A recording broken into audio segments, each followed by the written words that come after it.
Welcome back, everybody. An all-out attack on the nuclear family. Buckle up. The National Council on Family Relations, it's a nonprofit that claims to be nonpartisan, says a family consisting of a mom, dad, and children is an extension of white supremacy, adding, quote, like white privilege, family privilege is an unacknowledged and unearned benefit insubstantiated in U.S. laws, policies, and practices and bestowed upon traditional or standard nuclear families to the disadvantage of non-traditional configured family systems.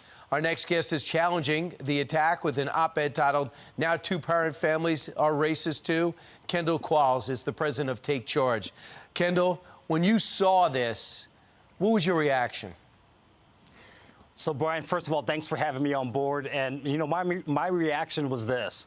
This is just an extension of the push for critical race theory across our country, really to undermine the very foundation of our country and really try to change who we are as a nation. And so my job and what I've been doing across the state and across the country is waking up everyday Americans and to let them know what's going on, not only in their schools, in their companies, but also now this attack on the families.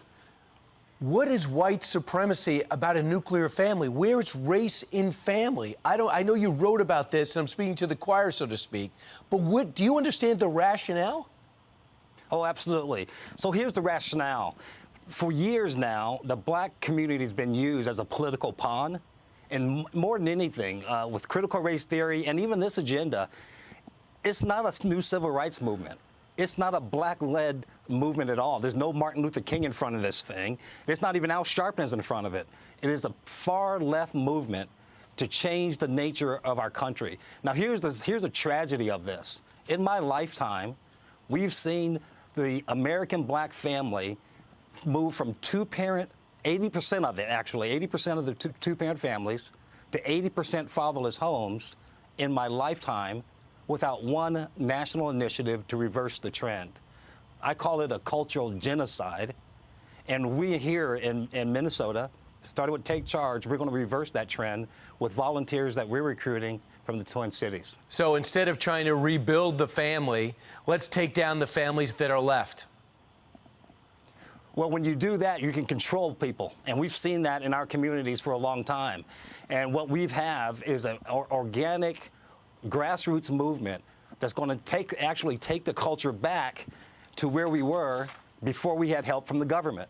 And that cultural roots was really focused on three things: faith, family, and education, getting a better education for their kids. And we're getting overwhelming support, not only here in the Twin Cities, but I've gotten calls from 21 other cities wanting us to take new chapters out there. And the stats are overwhelming. 1 in 4 children who live without biological stepfather or adoptive father in the home right now. The research has not been tainted by CRTs. Fatherless homes have 4 times greater risk of poverty, 7 times greater risk of becoming pregnant as a teen, and are 2 times as likely to be obese and drop out of high school. Why don't you deal with those numbers and work our way backwards? Thanks so much, Kendall, for taking action. And for the record, we reached out to the National Council on Family Relations for a statement. We're waiting to hear back, see if they could possibly have something to add.